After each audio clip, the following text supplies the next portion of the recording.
एक चिड़िया ने बताया कि यह 3 बातें जीवन में याद रखने पर कभी औलाद पर संकट नहीं आता, धन की हानि नहीं होती और अपनों से कभी धोखा नहीं मिल सकता। तो दोस्तों, इस कहानी को ध्यान से सुने और समझे। तो चलिए कथा शुरू करते हैं। लेकिन आगे बढ़ने से पहले आपको बता दें कि गरुड़ पुराण में कहा गया है कि कथा हो या सीख, अगर बीच में छोड़ दिया जाता है तो वह पाप की श्रेणी में आता है। तो आपसे निवेदन है कि वीडियो को अंत तक पूरा देखें, और अगर आप एक सनातनी हैं तो वीडियो को लाइक करके चैनल को सब्सक्राइब जरूर कर लें। तो चलिए कथा शुरू करते हैं। पुराने समय की बात है। टीकमगढ़ राज्य के राजा का एक बेटा हुआ था जिसका नाम था सिद्धार्थ। राजकुमार सिद्धार्थ का एक नियम था। वे अपने साथ एक सेवक को लेकर भेष बदलकर रात में नगर में घूमा करते थे और नगर में घटने वाली समस्त घटनाओं को देखकर उन पर मनन किया करते थे। राजकुमार सिद्धार्थ के पिता बहुत वृद्ध हो चुके थे, इसलिए एक दिन उनकी मृत्यु हो जाती है। उसके बाद राजकुमार सिद्धार्थ को ही वहां का राजा बनाया जाता है। राजा बनने के बाद भी राजकुमार ने अपने नगर में घूमना बंद नहीं किया। हाँ, इतना जरूर था, पहले उनके साथ एक सेवक रहता था, अब वे अपने साथ एक मंत्री को रखते थे। एक दिन राजकुमार सिद्धार्थ और उनके मंत्री भेष बदलकर नगर में घूम रहे थे। जब वे एक गली से होकर गुजर रहे थे तो उन्हें घर के अंदर से कुछ स्त्रियों के बोलने बतलाने की आवाज आती है।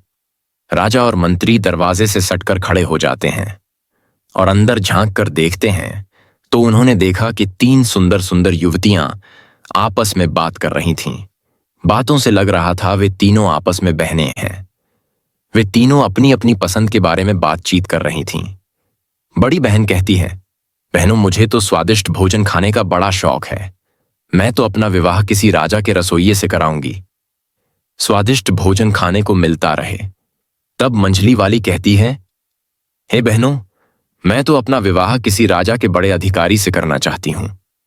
अगर मेरा विवाह राजा के मंत्री से हो जाए, सेनापति से हो जाए या कोतवाल से हो जाए तो मैं अपने आप को बहुत धन्य समझूंगी। छोटी बहन उनकी बातें सुनकर चुपचाप बैठी रही।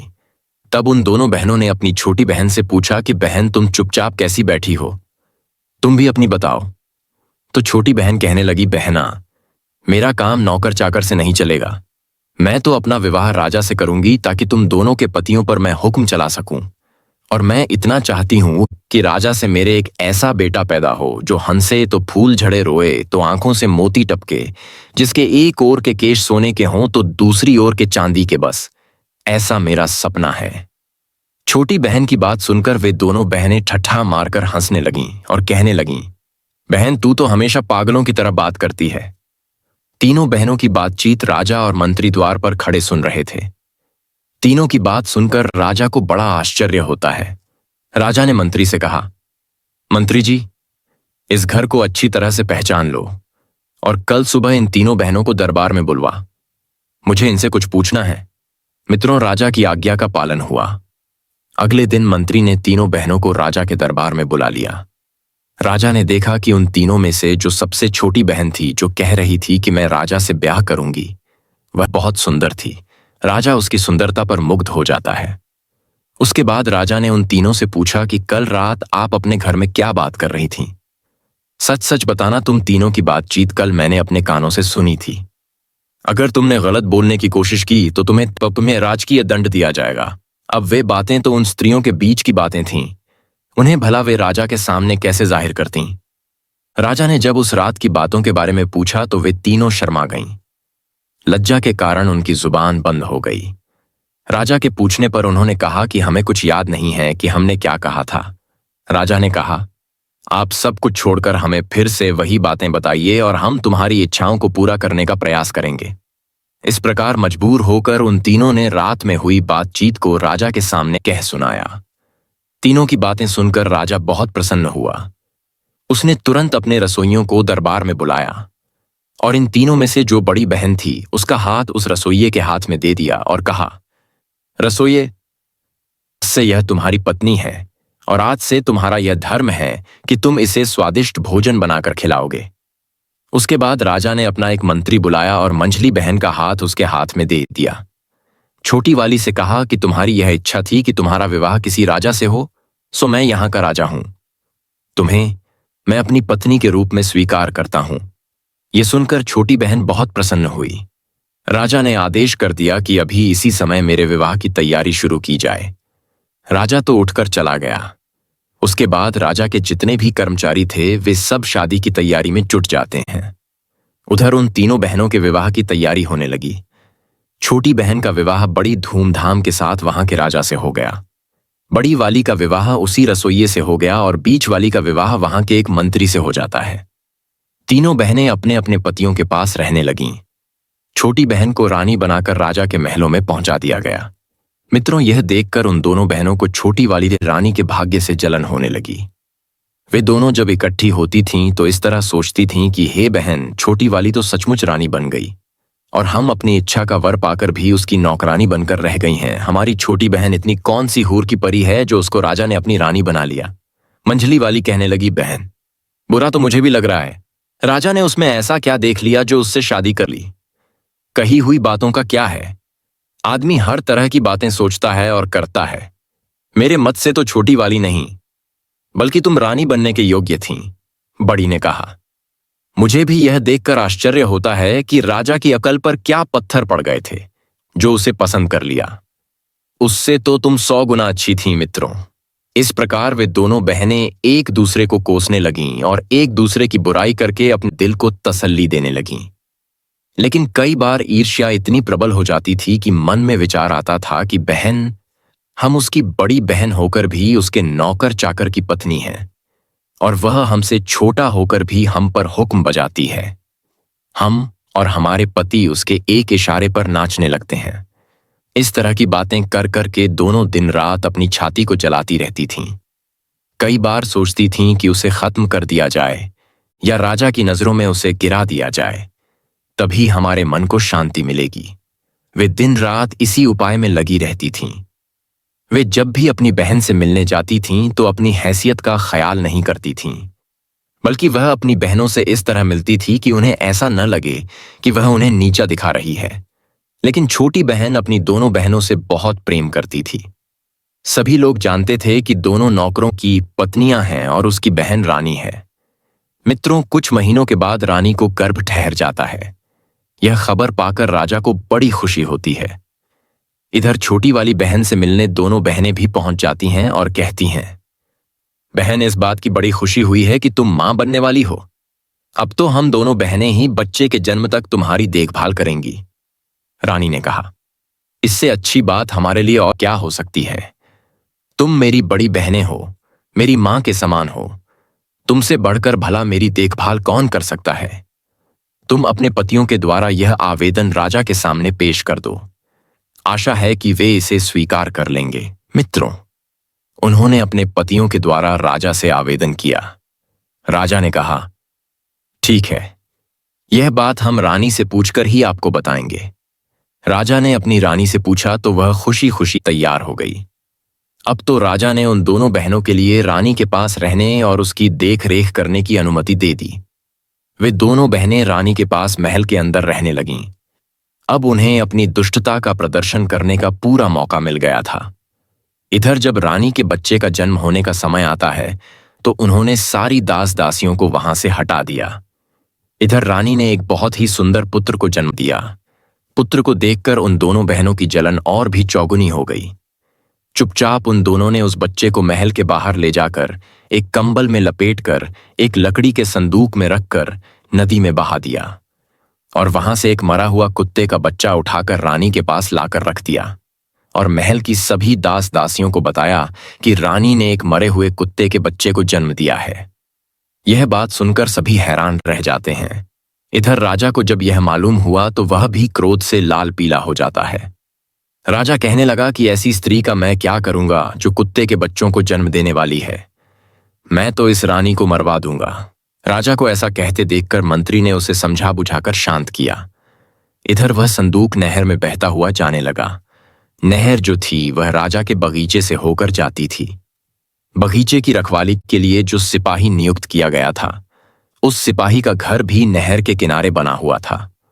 उसने नहर में जाते हुए एक लकड़ी के संदूक को देखा तो उसे निकाल लिया। उस संदूक को खोलकर देखा।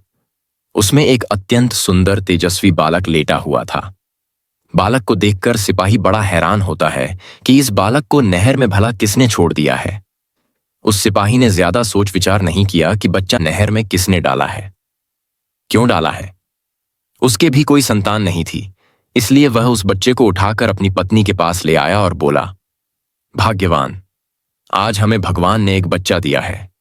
बच्चे को पाकर उसकी पत्नी भी बड़ी खुश हो जाती है। उस दिन के बाद बिना किसी से चर्चा किए उस सिपाही की पत्नी उस बच्चे का पालन पोषण करने लगती है। धीरे धीरे 1 वर्ष बीत जाता है। उधर दूसरे वर्ष रानी ने फिर एक और पुत्र को जन्म दिया। इस बार भी उसकी बहनों ने उसी तरह की दुष्टता करके बच्चे को बाहर ले जाकर नहर में फेंक दिया और रानी के पास एक मरी हुई बिल्ली का बच्चा लाकर रख दिया। बिल्ली को देखकर राजा का क्रोध सहसा बढ़ने लगता है। पूरे राजमहल में फिर से मातम छा जाता है। राजा इस बार रानी को मार देना चाहता था। राजा को अत्यंत क्रोध में देखकर मंत्री ने फिर उसे समझाया और रानी को मारने से बचा लिया। अब धीरे धीरे राजा और राजमहल के लोगों की नजरों में रानी के लिए सम्मान कम होता जा रहा था। मित्रों, आपको बता दें कि इस बार वह नहर में बहता हुआ बच्चा उसी सिपाही को मिल जाता है। उसने दूसरा बच्चा भी ले जाकर अपनी पत्नी को दे दिया और उसे अपने बच्चे की तरह पालने लगी। कुछ दिनों बाद रानी ने एक और बच्चे को जन्म दिया। इस बार रानी ने एक बेटी को जन्म दिया था, लेकिन उस रानी की दुष्ट बहनों ने उस बेटी को भी पहले की तरह उठाकर नहर में फेंक दिया। वह बेटी भी उसी माली के हाथ लगती है और वह अपनी बच्ची की तरह उसका भी पालन करने लगते हैं। इधर राजा अपना क्रोध इस बार नहीं रोक पाया, क्योंकि रानी की दुष्ट बहनों ने रानी के पास एक मरी हुई सुंदर को रख दिया था। राजा सोचने लगा कि इस रानी की वजह से तो हमारे पूरे नगर में बदनामी हो गई है। सब लोग यही कह रहे हैं कि रानी तो कुत्ते बिल्लियों को पैदा करती है। लगता है कोई कुल कलंकिनी राजा के घर में आ गई है। अब तो मैं इसको बिल्कुल नहीं छोड़ूंगा। इधर राजा की मंशा को भली भांति समझने के बाद उस मंत्री ने हाथ पैर जोड़कर निवेदन करके रानी को मारने से बचा लिया। मंत्री ने कहा, महाराज, इसमें रानी का क्या दोष है? इसे जान से मारने के बाद भी आपके घर में बेटा बेटी नहीं हो जाएंगे। इसलिए उचित यही होगा कि आप रानी को मारने की बजाय रानी के पास जाना छोड़ दें। राजा ने कहा, मंत्री जी, अगर तुम कहते हो तो मैं रानी को जान से नहीं मारूंगा, लेकिन मैं इसको सजा जरूर दूंगा, और ऐसी सजा दूंगा जो मृत्यु दंड से भी बढ़कर कष्टदायक होगी। इस बार सजा के बारे में मैं तुम्हारी कोई बात नहीं सुनूंगा। इस बार राजा ने एक चौराहे पर एक जेल नुमा महल बनवाया। उसमें एक लकड़ी का पिंजरा रखा हुआ था। उसी पिंजरे में रानी को बंद करवा दिया। राजा ने यह आदेश करवा दिया कि इस चौराहे से जो भी निकल कर जाएगा वह रानी के ऊपर थूक कर जाएगा, और जो व्यक्ति ऐसा नहीं करेगा उसे भी ऐसी ही कठोर सजा दी जाएगी जो इस रानी को दी जा रही है। राजा का यह फरमान मंत्री को बहुत बुरा लगा। मंत्री सोचने लगा कि इस सजा के योग्य तो इस रानी की दोनों बहनें हैं। बेचारी निर्दोष रानी अब तो बिना किए की सजा पाने लगी। उधर रानी के वे तीनों बच्चे उस माली के घर में पलकर बड़े हो रहे थे। माली ने उनकी शिक्षा दीक्षा कराई। धीरे धीरे वे सभी विद्याओं में पारंगत हो गए। इधर धीरे धीरे तीनों बच्चे से आने होते हैं। उधर उस माली और माली की पत्नी की कुछ दिनों बाद मृत्यु हो जाती है। उनके मरने पर उनका अंतिम संस्कार करके तीनों भाई बहन मिलकर उस घर में रहने लगे। दोनों भाइयों को राजा के यहाँ नौकरी भी मिल जाती है, परंतु उनकी कभी राजा से भेंट नहीं हो पाई थी। एक दिन दोनों भाई शिकार खेलने को जाते हैं। उनकी बहन घर में अकेली थी। सिर्फ उसकी 2 दासियां उसके साथ थीं। उसी समय उसके यहाँ एक बड़ी माँ आती है और उसे कहती हैं, बेटी, मैं तुम्हारे यहाँ कुछ समय के लिए ठहरना चाहती हूँ। लड़की ने तुरंत अनुमति दे दी। लड़की ने बूढ़ी माँ को भोजन कराया, उनकी खूब सेवा की, अपने घर के आसपास सुंदर बाग बगीचे को और तालाब को दिखाया। वहां का सुंदर वातावरण देखकर बूढ़ी माँ का भी हृदय खुशी से गदगद हो गया। लड़की ने पूछा, अम्मा, मेरे महल और बाग के बारे में तुम्हारी क्या राय है? क्या कोई और चीज की कमी है जो यहां होनी चाहिए? बुढ़िया ने कहा, बेटी, ये प्रश्न मुझसे ना करो तो अच्छा है। मैं कहूंगी तो तुम कहोगी कि यह 2 टके की बुढ़िया मेरे महल और बाग में नुकसान निकालने आ गई।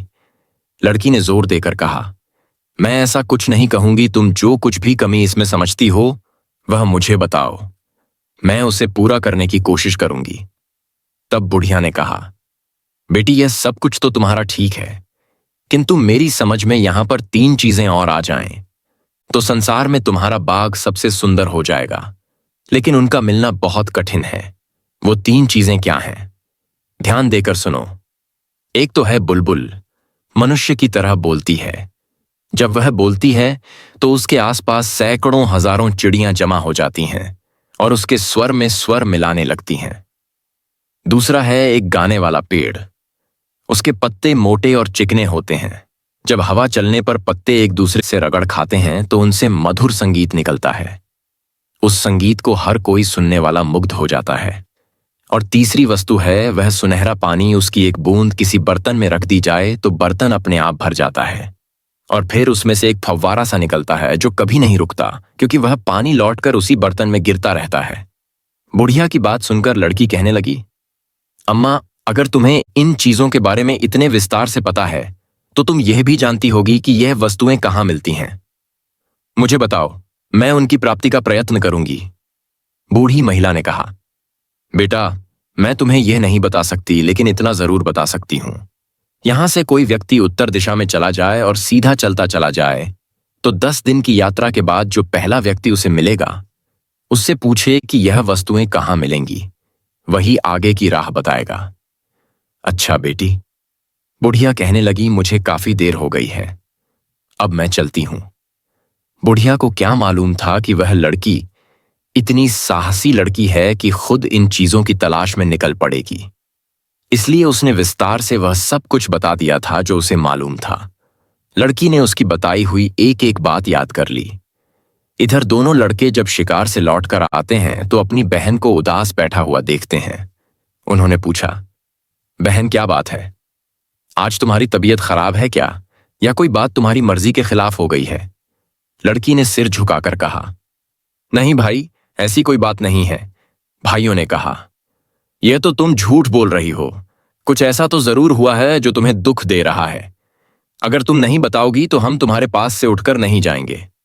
तब लड़की ने देखा कि दोनों भाई बात जानने के लिए अड़े खड़े हैं, तो उसने कहा, मैं तुम्हें इसलिए नहीं बताना चाहती हूं कि जो मैं कहूंगी उसे सुनकर तुम चिंता में और कष्ट में पड़ जाओगे। खैर, जब तुम जिद कर रहे हो तो मैं बता देती हूं।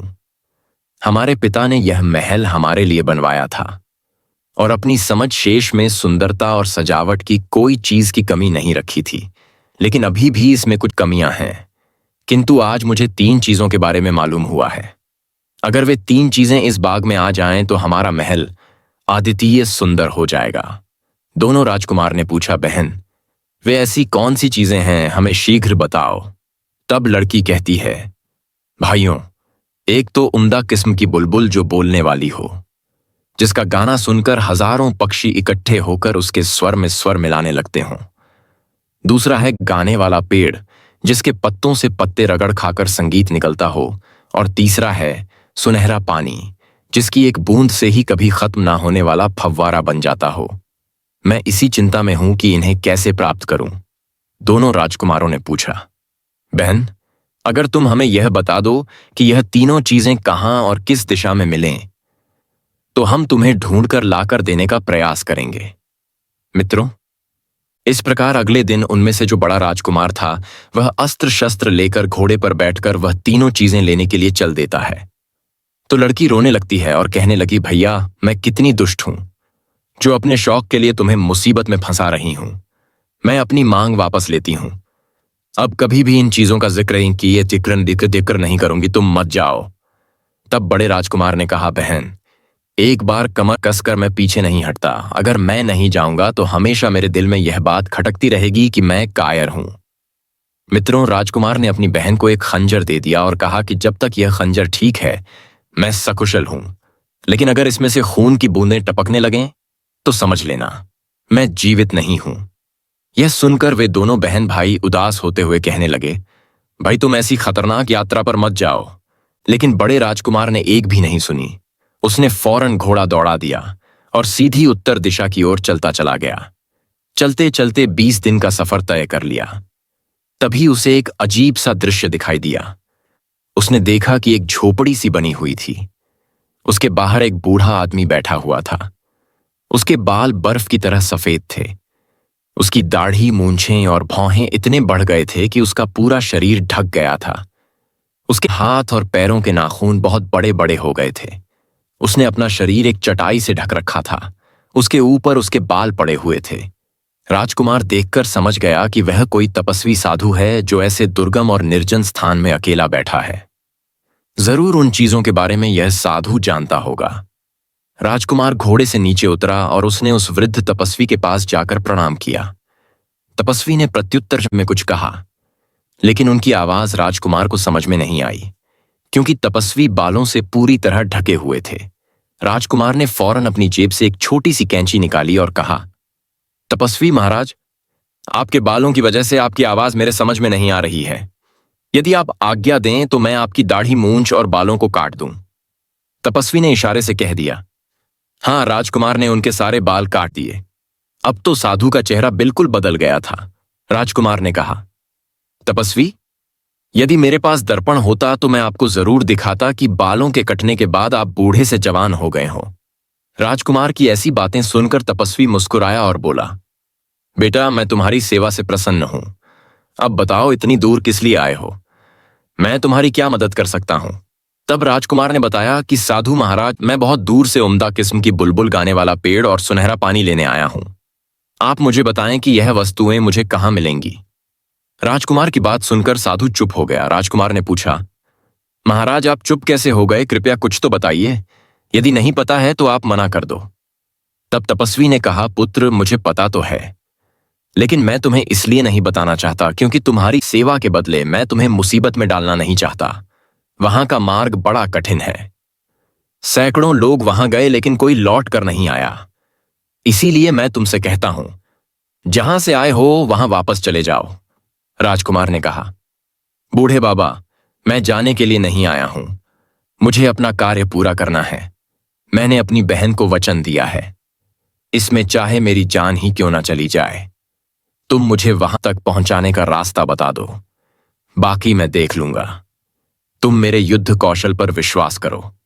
तपस्वी ने कहा, बेटे, यही तो मुश्किल है कि तुम्हें युद्ध कौशल दिखाने का अवसर ही नहीं मिलेगा। तुम्हें जो जो शत्रु मिलेंगे वे सामने से मुकाबला नहीं करते, बल्कि छुपे तौर पर वार करते हैं। राजकुमार ने कहा, मैं छुपे तौर पर वार करने वालों से भी निपटने को अच्छी तरह से जानता हूं। आप मुझे वहां जाने वाला रास्ता बता दीजिए। बस मित्रों, तपस्वी ने उसे बहुत समझाया, लेकिन राजकुमार ने अपनी जिद नहीं छोड़ी। तब तपस्वी ने अपने झोले में से एक गेंद निकाली और कहा, मुझे तुम्हारे जीवन का बहुत अफसोस हो रहा है, लेकिन तुमने जिद पकड़ ली है तो अपना भला बुरा तुम स्वयं ही जानो। तुम घोड़े पर सवार होकर इधर को जाओ और उस गेंद को भूमि पर गिरा दो। यह गेंद खुद ही लुढ़कने लगेगी और तुम इसके पीछे पीछे चले जाना। जब तक यह लुढ़कती रहे तब तक तुम चलते रहना। एक पहाड़ के नीचे जाकर यह गेंद रुक जाएगी। वहीं एक पेड़ से तुम घोड़े को बांध देना और फिर आगे पहाड़ पर चढ़ने लगना। तुम्हारे दोनों ओर काले पत्थर दिखाई देंगे। तुम उन पर ध्यान मत देना। इस दौरान तुम्हें पीछे से कई आवाजें सुनाई देंगी। तुम्हें कुछ धमकियां, कुछ गालियां सुनाई देंगी। तुम उन्हें अनसुना कर देना। अगर तुमने एक बार भी डरकर पीछे की ओर देखा तो तुम और तुम्हारा घोड़ा दोनों काले पत्थर के रूप में बन जाएंगे। वहां पड़े हुए काले पत्थर वही सब लोग हैं जो इन्हीं चीजों को लेने के लिए गए थे और पीछे लौटकर देखने के कारण वहां पत्थर बन गए। अगर तुम कुशलतापूर्वक पहाड़ की चोटी पर पहुंच गए तो वहां एक वृक्ष पर टंगा हुआ पिंजरा मिलेगा जिसमें गाने वाली चिड़िया मौजूद होगी। उस चिड़िया की बातों से तुम्हें डरना नहीं है, बल्कि उससे तुम उस गाने वाले पेड़ और सुनहरे पानी का पता पूछना। वह चिड़िया तुम्हें बताएगी कि यह चीजें कहाँ मिलेंगी। इन सब चीजों को पाने के बाद तुम्हारी राह में कोई खतरा नहीं रहेगा बेटे। मैंने यह सब तो तुम्हें जरूर बता दिया, लेकिन अब भी मैं यही कहता हूं कि तुम वापस लौट जाओ। मैं साफ साफ देख रहा हूं, तुम वहां तक नहीं पहुंच पाओगे। उससे पहले ही काला पत्थर बनकर रह जाओगे। राजकुमार आगे के लिए चल देता है। तपस्वी ने वह गेंद लुढ़का दी। गेंद लुढ़कते लुढ़कते उसी पहाड़ी की तलहटी में जाकर रुक गई। वहां से ऊपर जाने के लिए एक बड़ा ही सख्त रास्ता था। राजकुमार ने घोड़े को वहीं बांध दिया और पहाड़ पर चढ़ने लगा। कुछ दूर आगे जाने पर उसे बड़े बड़े काले काले पत्थर दिखाई दिए। उन पत्थरों के बीच 5 कदम ही आगे बढ़ा होगा, तभी पीछे से कुछ आवाजें आनी शुरू हो जाती हैं। वे आवाजें उस राजकुमार को धमका रही थीं। कोई आवाज कह रही थी, कौन है बेवकूफ जो आगे जा रहा है। कोई आवाज कहती थी, पकड़ो इसे। कोई कहती थी, यह कितना बड़ा दुष्ट है, इसे पकड़कर मार डालो। कोई उस पर चीखती थी, कोई चिल्लाती थी, कोई कहती थी, इसे घेर लो। जरूर यह उस चिड़िया को चुराने आया है। राजकुमार ने उन आवाजों की उपेक्षा की और तेजी से आगे के लिए बढ़ने लगा। लेकिन वह जितना आगे बढ़ रहा था उतनी ही आवाजें तेज होती जा रही थीं। उसके कानों के पर्दे फटने लगे। दिमाग सुन्न हो गया। तपस्वी ने उसे जो बताया था वह उसके दिमाग से निकल गया और एक बार वह मुड़कर पीछे देखने लगा। जैसे ही उसने पीछे देखा तो वह घोड़ा और राजकुमार दोनों काले पत्थर के बन जाते हैं। इधर अपनी बहन को राजकुमार जो खंजर देकर गया था कि मेरी मृत्यु होने पर इस खंजर से खून टपकने लगेगा। राजकुमारी उस खंजर को रोजाना म्यान से निकालकर देखती थी। लेकिन उधर जैसे ही राजकुमार काला पत्थर बना वैसे ही उसे खंजर से खून टपकने लगा। यह देखकर राजकुमारी जोर जोर से रोने लगी, सिर पटक पटक कर कहने लगी, हाय भैया, मेरी नादानी से तुम्हारी जान चली गई। ना जाने किस मनहूस घड़ी में वह कमबख्त बुढ़िया यहां आई थी। वह ना यहां आती और ना मैं इस झंझट में पड़ती। मैंने उसके साथ अच्छा व्यवहार किया, लेकिन उसने मुझे लालच में डाल दिया। हे भगवान, तू मेरे भैया को जिंदा घर लौटा दे, चाहे मेरी मौत भेज दे। भैया ना रहे तो मैं चिड़िया और पेड़ पे और उस पानी का क्या करूंगी। मुझे कुछ नहीं चाहिए, मुझे सिर्फ मेरा भाई चाहिए। लड़की को रोता देखकर उसका दूसरा भाई भी रोने लगता है और कहने लगा, बहन, अब रोने धोने से कोई फायदा नहीं। मैं जो कहता हूं तुम वही करो। मैं पता लगाऊंगा कि भैया किस प्राकृतिक कारण से मरे, या किसी शत्रु ने उन्हें घेर कर मारा है। किसी ने उन्हें मारा होगा तो मैं उसे जिंदा नहीं छोड़ूंगा। भैया की मौत का बदला जरूर लूंगा। बहन ने अपने उस दूसरे भाई को बहुत समझाया और उसे रोकने का प्रयास किया, मगर वह भी नहीं रुका। बहन बोली, मैंने एक भाई तो खो दिया है, दूसरे को मौत के मुंह में नहीं जाने दूंगी। बड़े भैया, तुमसे कोई कम बहादुर नहीं था, लेकिन फिर भी वह मुसीबत में पड़ गए। वह तो मुझे अपनी कुशलता का हाल जानने के लिए खंजर भी देकर गए थे। तुम्हारा हाल मुझे कैसे पता चलेगा। तब दूसरे राजकुमार ने अपनी बहन को एक मोतियों की माला दी। उसने कहा, देखो बहन, इस माला के सारे मोती अलग अलग हैं। जिस दिन इनके मोती एक दूसरे से चिपक जाएंगे तो समझ लेना कि मैं दुनिया में नहीं हूं। ऐसा कहकर दूसरा राजकुमार भी घोड़े पर बैठकर चल देता है और 20 दिन की यात्रा करके वह उन्हीं आश्रम के पास पहुंच जाता है। आश्रम को प्रणाम करके उसने पूछा कि आप मुझे बता सकते हैं कि बोलने वाली चिड़िया और गाने वाला पेड़ और सुनहरा पानी कहाँ मिलेगा। तपस्वी ने कहा, बेटा, वह राह तो बड़ी खतरनाक है। तुम वहां जाने की बात छोड़ दो और घर वापस लौट जाओ। वहां अभी तक जितने भी लोग गए हैं कोई भी लौटकर नहीं आया है। कुछ दिन पहले एक नौजवान आया था, देखने में बिल्कुल तुम्हारे जैसा था। मैंने उसे भी बहुत समझाया, वह भी नहीं माना और वह भी अभी तक लौटकर नहीं आया है। तब राजकुमार ने जवाब दिया, वह मेरा बड़ा भाई था और यह मैं जानता हूं कि अब जीवित नहीं है, लेकिन मैं यह नहीं जानता कि वह कैसे मरा है। किसी प्राकृतिक कारण से मरा है या किसी दुश्मन ने उसे घेर कर मारा है। तब वह सिद्ध तपस्वी कहता है, मैं तुम्हें बताता हूं।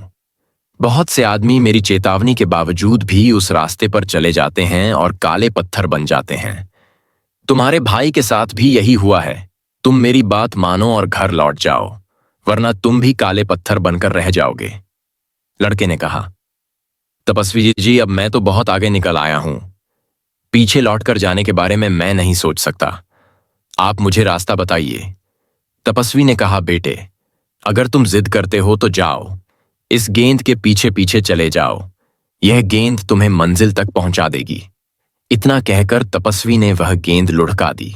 वह गेंद उस राजकुमार को पता बताती हुई लुढ़कती चली जा रही थी। राजकुमार उसके पीछे पीछे चलता गया। कुछ देर चलने के बाद वह गेंद एक पहाड़ की तलहटी में जाकर रुक गई। दूसरे राजकुमार ने घोड़ा वहीं पर छोड़ा और उस पहाड़ी के ऊपर चढ़ने लगा। 2-4 कदम ऊपर चढ़ा होगा कि उसने सुना कि पीछे से कोई डांट कर कह रहा है, अबे बदमाश, अरे बदतमीज, तू कहां बड़ा चला जा रहा है। रुक जा कमबख्त, मैं तुझे सजा देता हूं। गाली सुनकर दूसरे राजकुमार को क्रोध आ जाता है। उसका खून खोल उठा। वह उस तपस्वी द्वारा बताई गई चेतावनी को भूल गया। उसने म्यान से तलवार खींच ली और पलटकर देखा कि गाली देने वाले के टुकड़े टुकड़े कर डालूं, किंतु पीछे देखते ही वह काले पत्थर के रूप में बदल जाता है और उसका घोड़ा भी काले पत्थर का बन जाता है। मित्रों, उधर राजकुमारी ने जब उस माला को देखा जिसे राजकुमार देकर गया था, वह माला उसने अपने गले में पहन रखी थी। उसने देखा कि माला के सारे मोती एक दूसरे से चिपक गए हैं। यह देखकर लड़की जोर जोर से चीख पड़ी। वह समझ गई कि उसका दूसरा भाई भी अब दुनिया में नहीं है। भाई के गम में वह बुरी तरह से रोने लगी और रोते रोते बेहोश हो जाती है। जब होश आता है तो उसने निश्चय किया कि मेरे ही कारण मेरे दोनों भाई मौत के मुंह में चले गए। मैं भी अब जीकर क्या करूंगी मित्रों। वह लड़की भी सारी विद्याओं में निपुण थी। शस्त्र चलाना, घुड़सवारी करना, तलवारबाजी, तीरंदाजी, सभी हुनर उसे अच्छी तरह आते थे। अब तो लड़की घोड़े पर सवार होकर स्वयं अपने भाइयों की खोज में निकल पड़ी।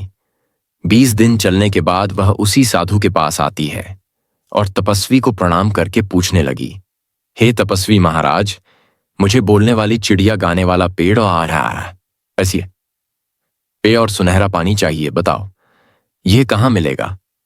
तब साधु ने कहा, बेटी तुम एक लड़की हो और तुम्हारे लिए अच्छा यही होगा कि तुम अपनी इच्छाओं पर संयम रखो और जिन चीजों का विचार तुम मन में लेकर आई हो उन चीजों को भूलकर तुम वापस लौट जाओ।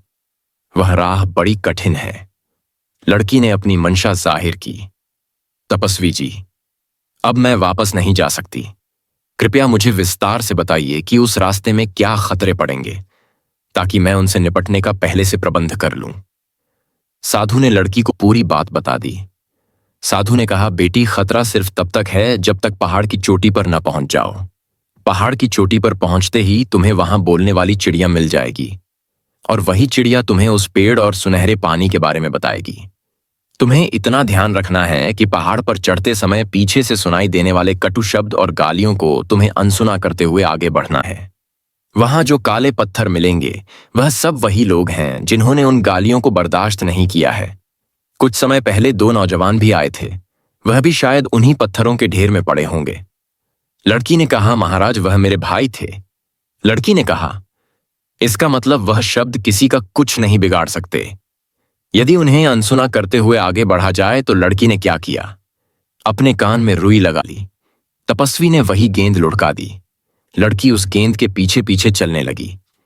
गेंद जाकर पहाड़ों की तलहटी में रुक जाती है। लड़की ने घोड़ा वहीं छोड़ा और पहाड़ी के ऊपर चढ़ने लगी। तभी पीछे से बड़ी भयानक आवाजें आने लगती हैं, किंतु लड़की के कानों में रुई लगी थी।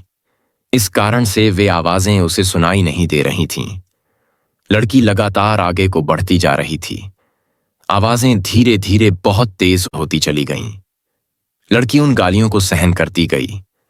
आखिरकार वह उस पहाड़ की चोटी पर चढ़ ही गई। वहां जाकर उसने देखा कि एक पिंजरे में एक सुंदर चिड़िया मधुर सुर में गा रही है। लड़की को देखते ही वह चिड़िया एकदम गरज कर कहने लगी, ए लड़की खबरदार, मेरे पास मत आना। चिड़िया की डांट फटकार सुनकर राजकुमारी हंसने लगी और उसने दौड़कर उस चिड़िया का पिंजरा उठा लिया और कहने लगी, चिड़िया रानी, आज से मैं तुम्हारी मालकिन हूं। अब तुम हमेशा मेरे कब्जे में रहोगी। तो लड़की ने अब अपने कानों से रुई निकाल ली थी। चिड़िया बोली, तुम ठीक कह रही हो, अब मैं सदैव तुम्हारे पास रहूंगी। मैं हमेशा पिंजरे में बंद रहती हूं और संसार की कोई भी बात ऐसी नहीं है जो मुझे मालूम ना हो। तुम्हारा हाल भी मैं इतना जानती हूं कि जितना तुम भी नहीं जानती हो। मेरे कारण तुम्हें बहुत ही लाभ मिलेगा। अब तुम मेरी मालकिन हो और मैं तुम्हारी सेवा करूंगी। इस समय तुम मुझे बताओ कि मुझसे क्या चाहती हो। चिड़िया की बातें सुनकर लड़की बहुत प्रसन्न होती है। राजकुमारी ने कहा, मुझे अपने भाइयों के पत्थर बनने का बड़ा दुख है। खैर, यह बातें मैं तुमसे बाद में करूंगी। पहले मुझे यह बताओ कि मुझे गाने वाला पेड़ और सुनहरा पानी कहाँ मिलेगा। मित्रों, चिड़िया ने जो रास्ता बताया, राजकुमारी चलकर उस स्थान पर पहुंची। वहां एक सुनहरे पानी का कुंड था। लड़की ने एक चांदी की सुराही में उस पानी को भर लिया। फिर उसने चिड़िया से गाने वाले पेड़ के बारे में पूछा तो चिड़िया ने कहा, तुम्हारे पीछे की ओर जो बड़ा सा जंगल है, इसी में वह गाने वाला पेड़ मिलेगा। वहां पहुंचकर तुम्हें खुद पता चल जाएगा कि वह पेड़ कौन सा है। क्योंकि उस पेड़ से संगीत निकलता होगा। राजकुमारी ने कहा, यह तो ठीक है, लेकिन मैं उस पेड़ को उखाड़ कर लाऊंगी कैसे? चिड़िया बोली, पेड़ नहीं उखाड़ना है, तुम सिर्फ उस पेड़ की एक टहनी तोड़कर ले आना। जब तुम अपनी वाटिका में उस टहनी को लगाओगी तो कुछ ही समय में वह टहनी पूरे वृक्ष के रूप में बदल जाएगी। उस चिड़िया के बताए अनुसार राजकुमारी उस जंगल में पहुंच जाती है और वहां से गाने वाले पेड़ की टहनी तोड़कर अपने पास लेती है। राजकुमारी को अब तीनों चीजें प्राप्त हो चुकी थीं, लेकिन उसे अपने भाइयों का सबसे ज्यादा ख्याल अपने दिमाग में बना हुआ था। उसने चिड़िया से पूछा, चिड़िया रानी, मेरे दोनों भाई रास्ते में काले पत्थर बने पड़े हैं, क्या मैं उन्हें फिर से जीवित कर सकती हूं? मैं तो यह भी नहीं जानती कि उन काले पत्थरों में मेरे भाई कौन से हैं। चिड़िया ने कहा कि तुम इस सुराही में जो सुनहरा जल लेकर आई हो, एक एक बूंद उन शिलाखंडों पर डालते जाना, तुम्हारे भाई घोड़े सहित फिर से जीवित हो जाएंगे। चिड़िया की बातें सुनकर राजकुमारी प्रसन्न हो गई और पिंजरा, सुराही और टहनी लेकर पहाड़ से उतरने लगी। जहां जहां उसे काले पत्थर दिखाई दिए, उसने उन पर एक एक बूंद सुनहरा जल छिड़क दिया, जिससे जितने लोग पत्थर के बन गए थे, घोड़े सहित सब अपने असली रूप में आ जाते हैं। उन्हीं पत्थरों के बीच उनके दोनों भाई भी पड़े थे। भाइयों को जीवित देखकर राजकुमारी एकदम उनसे लिपटकर रोने लगी, कहने लगी, भाइयों, मुझे चिड़िया, पानी और पेड़ की टहनी मिल गई है। इनसे मिलने से ही तुम फिर से जीवित हो पाए हो, और यहां पड़े जितने भी काले पत्थर थे, मैंने सबको जीवित कर दिया है। मित्रों, वे सब राजा, राजकुमार, राजकुमारी का धन्यवाद करने लगे कि तुमने हमें जीवन दिया है। हम आजीवन तुम्हारे आभारी रहेंगे और तुम्हारी आज्ञा का पालन करेंगे। राजकुमारी बोली, मैंने तुम लोगों पर कोई एहसान नहीं किया है। मैं अपने भाइयों को जिंदा करना चाहती थी। उसमें अगर तुम्हारा भी लाभ हो गया तो यह तो बड़ी खुशी की बात है। अब तुम लोग अपने अपने निवास स्थानों के लिए चले जाओ। मित्रों, इधर राजकुमारी और उसके दोनों भाई अपने अपने घोड़े पर सवार होते हैं। दोनों राजकुमारों ने एक एक चीज ले ली। एक ने पानी की सुराही ले ली, तो दूसरे ने गाने वाले पेड़ की टहनी, और राजकुमारी ने चिड़िया का पिंजरा ले लिया। बाकी जितने भी लोगों को राजकुमारी ने जीवन दान दिया था, वे सब उनके पीछे पीछे चलने लगे। राजकुमारी और दोनों राजकुमार जब तपस्वी साधु की कुटिया पर उनका धन्यवाद करने के लिए आए तो साधु अपनी कुटिया से गायब हो चुके थे। वह तपस्वी इतने ही काम के लिए वहां मुद्दतों से बैठा हुआ था। उन तपस्वी साधु की सहायता से ही आज राजकुमारी को तीनों चीजें प्राप्त हुई थीं। राजकुमारी अपने दोनों भाइयों के साथ अपने घर पर आ जाती है और उसके मकान के सामने जो उसके बगीचे का हिस्सा था, राजकुमारी ने उस भाग में बोलने वाली चिड़िया के पिंजरे को लटका दिया। चिड़िया ने जैसे ही बोलना शुरू किया, उसके आसपास हजारों पक्षी आकर जमा हो गए और वे चिड़िया के सुर में सुर मिलाने लगे। राजकुमारी ने थोड़ी दूर पर उस गाने वाले पेड़ की टहनी भी लगा दी थी। कुछ ही दिनों में वह विशाल पेड़ भी तैयार हो गया। अब हवा चलने पर उसके पत्तों की रगड़ से उसमें संगीत की ध्वनि फूटती थी। राजकुमारी ने संगमरमर के पत्थरों से बाग में एक कुंड बनवाया। उस कुंड में वह सुनहरा पानी डाल दिया। कुछ ही देर में वह पानी से कुंड भर गया और उसमें से एक पानी का फव्वारा उठकर खड़ा हो गया। मित्रों, कुछ ही समय में उस बगीचे की चर्चा पूरे शहर में होने लगी। सारे शहर के लोग तमाशा देखने के लिए राजकुमारी के बाग में आने लगे। धीरे धीरे पूरे शहर के लोग उन तीनों को जान गए और सब लोग राजकुमारी और उसके भाइयों से बहुत प्रेम करने लगे। एक दिन दोनों राजकुमार शिकार खेलने के लिए जाते हैं। संयोग से उसी समय उसी जंगल में वहां का राजा भी शिकार खेलने के लिए आता है। अचानक दोनों राजकुमार राजा के सामने आ जाते हैं। दोनों राजकुमारों ने राजा को प्रणाम किया। वे दोनों राजकुमार इतने सुंदर थे कि उनकी सुंदरता को देखकर राजा उन्हें देखता ही रह जाता है। उसने उनका नाम और निवास स्थान पूछा। दोनों राजकुमारों ने हाथ जोड़कर कहा, महाराज, हम लोग आपके भूतपूर्व सिपाही के पुत्र हैं। हमारे पिता अब इस दुनिया में नहीं हैं। हम दोनों अपनी बहन के साथ जंगल के किनारे उस महल में रहते हैं जो मेरे पिता ने आपसे अनुमति लेकर बनवाया था। हमें वह इसलिए अच्छे वातावरण में रखते हैं कि बड़े होकर हम आपकी सेवा करें। राजा ने कहा, यह तो ठीक है, लेकिन लगता है तुम यहां शिकार खेल रहे थे क्या? तुम्हें मालूम नहीं था? यह शाही शिकारगाह है और यहां कोई शिकार नहीं खेल सकता। दोनों राजकुमारों ने निवेदन किया, क्षमा करें महाराज, हमारे पिता की असामयिक मौत हो गई है। हमारा निर्देशक कोई नहीं है, इसलिए हम लोगों का ज्ञान अधूरा है और अन्य नौजवानों की तरह हमसे भी भूल हो जाती है। मित्रों, राजकुमारों की रसीली भरी बातें सुनकर राजा मुस्कुरा जाता है। कहने लगा, पुत्रों, क्या तुम्हें शिकार करना आता है या नहीं? दोनों ने जवाब दिया, हाँ महाराज, हमें शिकार खेलना अच्छी तरह से आता है। आप हमें अवसर देकर तो देखें। तब राजा ने कहा, ठीक है, हम तुम्हें अवसर देते हैं। तुम हमें शिकार खेलकर दिखाओ मित्रों। दोनों राजकुमारों ने थोड़ी ही देर में एक शेर और एक रीछ का शिकार करके राजा के सामने लाकर रख दिया। राजा उन दोनों राजकुमारों की वीरता देख बहुत खुश होता है और कहने लगा, हे पुत्रों, मैं तुम्हें तुम्हारी वीरता से अलग नहीं करना चाहता, इसलिए मैं चाहता हूं कि तुम लोग मेरे साथ महल में चलो, मेरे साथ भोजन करो। राजकुमारों ने कहा, महाराज, इस समय हम आपके साथ नहीं चल सकते, हम इस उद्दतता के लिए क्षमा चाहते हैं। राजा ने आश्चर्य से पूछा, क्यों नहीं चल सकते? तो उन्होंने बताया कि हमारी एक बहन है, हम तीनों जो भी करते हैं तीनों की सलाह करते हैं, हम अपनी बहन की सलाह लेकर ही आपके यहां आ सकेंगे। राजा ने कहा, मुझे इस बात की बड़ी खुशी है कि तुम भाई बहन एक दूसरे की सलाह से काम करते हो।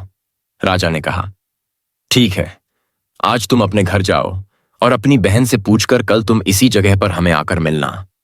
इस प्रकार दोनों राजकुमार राजा से आज्ञा लेकर अपने घर चले आते हैं, लेकिन वे उस घटना के बारे में बातचीत करना अपनी बहन से भूल जाते हैं। अगले दिन जब वे फिर उसी जंगल में शिकार खेलने गए तो राजा ने फिर पूछा कि तुमने अपनी बहन से सलाह ली या नहीं। राजा के पूछने पर वे दोनों घबरा जाते हैं, एक दूसरे की ओर देखने लगे। उन्होंने कहा, महाराज, हमसे भूल हो गई, हम इस बात की चर्चा करना भूल गए। राजा ने कहा, कोई बात नहीं है, आज नहीं तो कल पूछ लेना। दोनों राजकुमार अपने घर आते हैं और अपनी बहन से कहते हैं कि बहन, आज हम शिकार खेलने गए थे तो हमें यहाँ का राजा मिला था और राजा ने हम दोनों को अपने यहाँ भोजन पर बुलाया है। राजकुमारी ने कहा, यह तो तुम्हारे लिए सौभाग्य की बात है, लेकिन रुको राजा योगी अग्नि जल, इनकी उल्टी रीत, इनसे बचकर चालियो, थोड़ी पालियो प्रीत। मैं उस बोलने वाली चिड़िया से पहले पूछ लूं कि राजा का निमंत्रण हमें स्वीकार करना चाहिए या नहीं। राजकुमारी फौरन चिड़िया का पिंजरा लेकर अपने कमरे में आई और पूछने लगी कि चिड़िया रानी, तुम्हें तो सारी बातें पता हैं, तुमसे कोई बात नहीं छुपी है और तुम्हारी सलाह हमेशा सही होती है। मुझे तुमसे एक सलाह लेनी है। मेरे दोनों भाइयों को राजा ने अपने यहां भोजन पर बुलाया है, बताओ तुम्हारी इसमें क्या राय है? चिड़िया ने कहा, मालकिन, तुम्हारे भाइयों को राजा की आज्ञा जरूर माननी चाहिए। राजा पूरे राज्य का मालिक होता है, उनका मेहमान बनने में इन दोनों को किसी प्रकार की कोई हानि नहीं होगी। वे शौक से जाएं, लेकिन दोनों राजकुमार राजा के लिए भी अपने घर भोजन का निमंत्रण देकर जरूर आएं। राजकुमारी ने पूछा, हे चिड़िया, मुझे एक बात और बताओ, मेरे भाइयों के निमंत्रण पर अगर राजा हमारे घर आएगा तो मुझे राजा के सामने निकलना चाहिए या नहीं? चिड़िया ने कहा, इसमें कोई हर्ज नहीं है। राजा हर बात में अपनी प्रजा के लिए पिता के समान होता है और पिता के सामने जाने में किसी भी तरह की झिझक नहीं होनी चाहिए। चिड़िया से पूछने के बाद राजकुमारी ने अपने दोनों भाइयों को राजा के निमंत्रण पर जाने का आदेश दे दिया। दोनों राजकुमार जाकर उसी जंगल में राजा से मिलते हैं और बोले, महाराज, हमें आपका निमंत्रण स्वीकार है, लेकिन हम आपका निमंत्रण तभी स्वीकार करेंगे जब आप भी हमारा निमंत्रण स्वीकार करेंगे। मित्रों, इस प्रकार राजा उन दोनों राजकुमारों को अपने महल में बुलाकर ले जाता है और उन दोनों की खूब अच्छे से खातिरदारी करता है। राजा ने उनकी इतनी अच्छी खातिरदारी की कि कई दरबारी और सरदारों को ईर्ष्या तक होने लगी कि इन अजनबियों के प्रति राजा इतना दयावान क्यों है।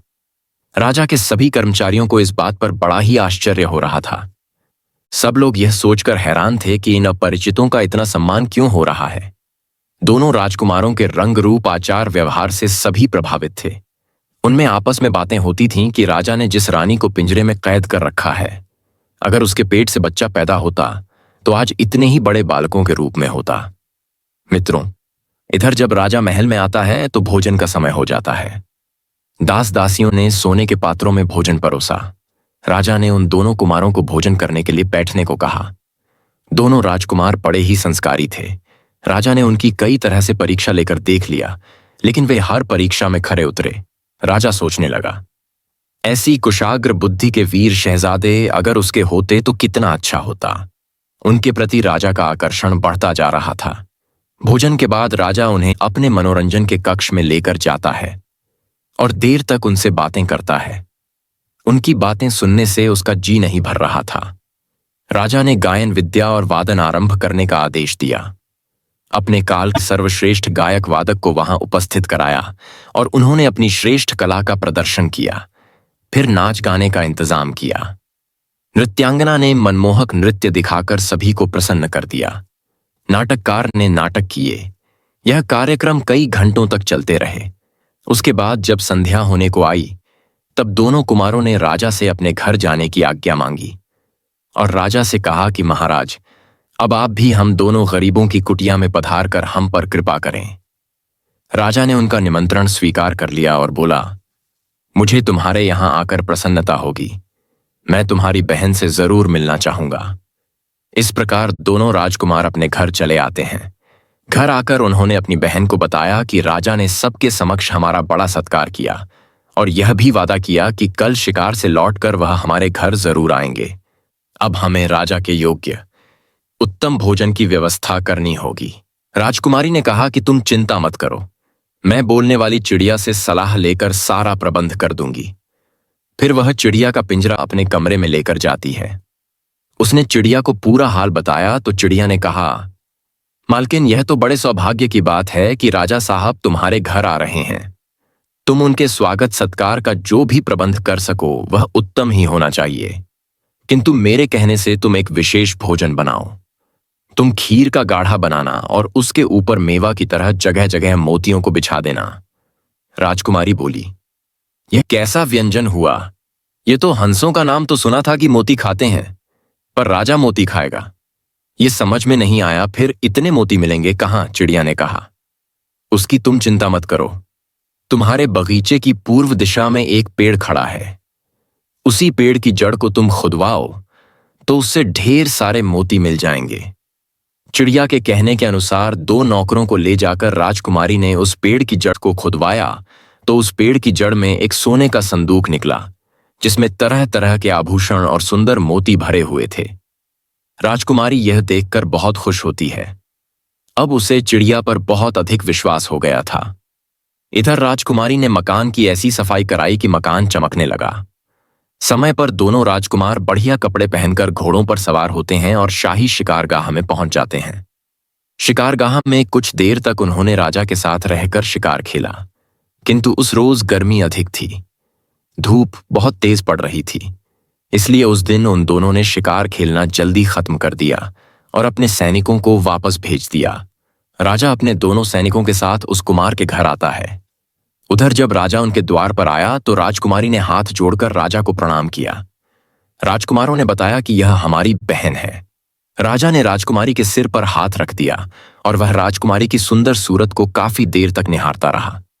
राजकुमारी की सूरत को देखकर राजा को कुछ याद सा आ रहा था कि उसकी सूरत जरूर किसी से मिलती जुलती है, मगर वह समझ नहीं पा रहा था कि उसकी सूरत किससे मिलती है।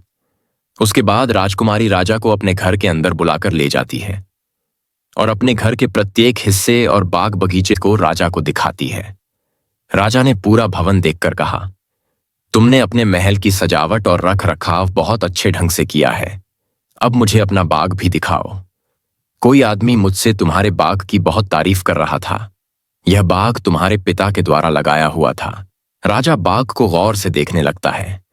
उस बाग में सब कुछ तो सुंदर था, लेकिन उस बाग के बीच में जो फव्वारा था, राजा की नजर उस पर जम गई। उस फव्वारे का सुनहरा पानी काफी ऊंचाई तक उछल रहा था। राजा ने पास में जाकर देखा तो हैरान रह गया। तभी उसे एक पेड़ से बहुत सुंदर संगीत की ध्वनि सुनाई देने लगी।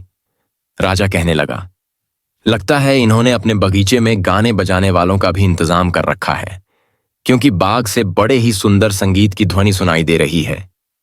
तो राजा ने उनसे पूछा, क्या सचमुच तुमने गाने बजाने वालों का अपने बाग में प्रबंध कर रखा है? तो राजकुमारी हंसकर कहने लगी, महाराज, यहां कोई गवैया नहीं है। हमारे बगीचे में एक पेड़ है, इसके पत्तों की रगड़ से संगीत निकलता है। मित्रों, राजा उसे देखकर हक्का बक्का रह जाता है, किए जाता है। वास्तव में पेड़ से संगीत निकल रहा था। राजा ने कहा, यह तो बड़ी अजीब सी चीज है।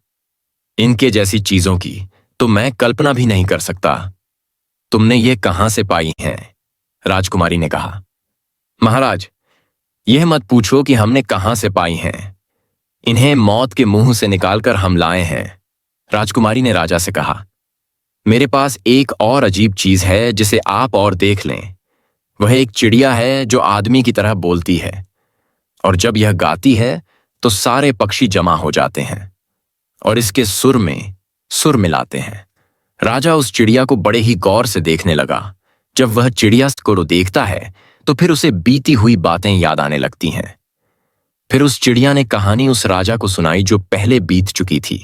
तो राजा अब बातें सुनकर अपना सिर पकड़ लेता है और कहता है कि यह सारी बातें तो हमें रानी की बहनों ने बताई थीं, जो रानी की सगी बहनें थीं, क्योंकि वे उसकी शुभ चिंतक थीं। तब चिड़िया ने कहा, सरकार, यही तो भूल हुई है आपसे कि आपने उन्हें शुभचिंतक समझा। जब से उन्होंने देखा कि वे नौकरों से ब्याही गई हैं और छोटी बहन राजरानी बन गई हैं तो जलकर मरी जा रही थीं। उन दुष्टों ने इस बात का भी ख्याल नहीं किया कि रानी ने शादी के बाद भी उनसे बहनों जैसा प्रेम रखा था। रानी को मृत्युदंड दिलाने के लिए उन्होंने 3-3 बार सफेद झूठ बोला है। वह तो भला हो उस मंत्री का जिसके कारण रानी की जान बची है। रानी के प्रति अपने दुर्व्यवहार को याद करके राजा की आंखों में आंसू आने लगे। चिड़िया फिर बोली, सरकार, अपने सामने बैठे इन तीनों बच्चों को गौर से देखिए। ये वही तीनों बच्चे हैं जिन्हें आपकी रानी ने जन्म दिया था। रानी की दुर्दशा उनकी बहनों के कारण हुई है। रानी की बहनों ने इनके जन्म पर इनकी जगह मरे हुए जानवर रख दिए और इन्हें कंबल में लपेटकर टोकरी में डालकर नहर में फेंक दिया था, ताकि ये डूबकर मर जाएं और किसी को पता भी न चले। किंतु भगवान को इन्हें जीवित रखना था। आपके दरबार का जो माली था उसने इन तीनों को नहर से निकलवा लिया। क्योंकि उसके कोई संतान नहीं थी, इसलिए उसने इनका लालन पालन किया और अपनी संतान की तरह पाल पोस कर बड़ा किया। इन्हें भली प्रकार की शिक्षा दिलाई और इनके लिए यह महल बनवाया है सरकार। ये तीनों कोई और नहीं, आपकी रानी की संतानें हैं। तब राजा ने चिड़िया से कहा, चिड़िया, तुझे मैं किस तरह से धन्यवाद दूं? दुश्मनों की दुष्टता और रानी का निर्दोष होना मेरे सामने आज तुमने स्पष्ट कर दिया है। मेरे बच्चों को तूने पहचान करवाई है। मैं बराबर सोचता था कि इन लड़कों के प्रति मन में अकारण ममता क्यों उपजती है। मैं उनकी बातों पर नाराज क्यों नहीं हो पा रहा हूं। इस प्रकार राजा ने अपने तीनों बच्चों को गले लगा लिया। चारों की आंखों से आंसुओं की धार बहने लगी। आज अपने बच्चों से मिलकर राजा बड़ा खुश होता है। राजा को ऐसा लग रहा था जैसे उसकी आत्मा लौट आई हो। फिर उसके बाद सबने मिलकर भोजन का आनंद लिया। कुछ देर बातें करने के बाद राजा ने कहा कि अब मैं महल को जाता हूं, कल फिर वापस आऊंगा। कल तुम लोगों को मेरे नहीं बल्कि अपनी माता के स्वागत के लिए तैयार रहना है। उसके बाद महल में रहने के लिए भी आपको चलना है। महल में पहुंचकर राजा ने मंत्री को बुलवाया और उसने उसकी खूब प्रशंसा की कि तुम कितने बुद्धिमान मंत्री हो। तुम्हारे कारण रानी की जान बची थी। फिर उसने रानी की बहनों की दुष्टता का वर्णन मंत्री के सामने किया। राजा ने मंत्री को सारी कहानी सुनाई और कहा कि उन दोनों दुष्ट स्त्रियों को अब भी बुलाकर उन्हें वही दंड दिया जाए जो मैंने अपनी रानी को दिया था। किसी भी प्रकार की वे दया की पात्र नहीं है। मित्रों, मंत्री ने बिना देर किए राजा के आदेश अनुसार सारे कार्य किए और दोनों दुष्ट बहनों को वही दंड दिया गया जिसकी वे हकदार थीं। उसी चौराहे पर उन्हें पिंजरे में बंद कर दिया गया और पिंजरे से रानी को निकालकर राजा ने उसे गले लगाकर बार बार उससे क्षमा मांगी और रानी को बताया कि उसके दोनों बेटे और बेटी जिंदा हैं। यह खबर सारे राज्य में फैल गई। सभी लोग उत्सव मनाने लगे। हर जगह नाच गान होने लगा। रानी राजा के साथ महल में आ गई और तीनों बच्चे अपनी मां से देर तक लिपटे रहे। रानी अपने बच्चों से मिलकर बहुत प्रसन्न हुई। आज परमात्मा ने उन्हें फिर से मिला दिया था। राजकुमारी ने अपनी मां को उस बोलने वाली चिड़िया से मिलाया और अपने सुंदर बाग में खड़े उस पेड़ को दिखाया जिससे संगीत निकलता था। चिड़िया ने राजा और रानी से कहा, हे राजन, जीवन में 3 महत्वपूर्ण बातें याद रखी जाएं तो इससे न केवल आपकी औलाद पर संकट आता है, बल्कि कभी आपकी औलाद पर संकट नहीं आएगा। न कभी धन की हानि होगी और धोखेबाजों से भी बचा जा सकता है। पहली बात, बिना देखे सुनी सुनाई बातों पर विश्वास करके कोई निर्णायक कदम न उठाएं। अगर किसी को सजा देने की बात हो तब कभी सुनी सुनाई बातों पर विश्वास नहीं करना चाहिए। हमेशा अपनी आंखों से देखकर या कसौटी पर रखकर ही उचित कदम उठाना चाहिए। कई बार इस तरह के निर्णय से निर्दोष दोषी बन जाते हैं और गुनहगार बच जाते हैं। किसी भी काम में संयम और विवेक से निर्णय लेना चाहिए, चाहे वह धन के मामले हों या रिश्तों के जल्दबाजी या अंधविश्वास से बचना चाहिए। अपने निर्णयों में संतुलित रहना और सही समय पर सही निर्णय लेना आपको आर्थिक हानि से बचा सकता है और अपनों से धोखे की संभावना को कम कर सकता है। नंबर 2, कितना ही घनिष्ठ मित्र हो, उस पर भी अंधा विश्वास नहीं करना चाहिए। हमेशा विश्वासी ही धोखा देता है। विश्वास तब करें जब उन्हें अपनी कसौटी पर परख लें और बीच बीच में उनकी परीक्षा करते रहें। नंबर 3, लोग धोखा इन 3 कारणों से देते हैं: ईर्ष्यावश, लोभवश और अपमानवश। हमेशा ईर्ष्या रखने वालों से दूर रहिए। लोभी, लालची और कामी लोगों से दूरी बनाकर रखिए और किसी का अपमान मत करिए। आप स्वयं और आपका परिवार सदैव धोखों से और संकटों से बचा रहेगा। कभी धन की हानि नहीं होगी। तो मित्रों, इस तरह से राजा का पूरा परिवार इकट्ठा हो जाता है और फिर से राजा के घर में वह खुशी लौट आती है। रानी की सारी मुश्किलें कट जाती हैं। तो दोस्तों, यह कहानी कैसी लगी? कमेंट सेक्शन में जरूर बताना। मिलते हैं आपसे अगले वीडियो में एक और चर्चा के साथ। आप सभी का बहुत बहुत धन्यवाद। जय श्री कृष्णा।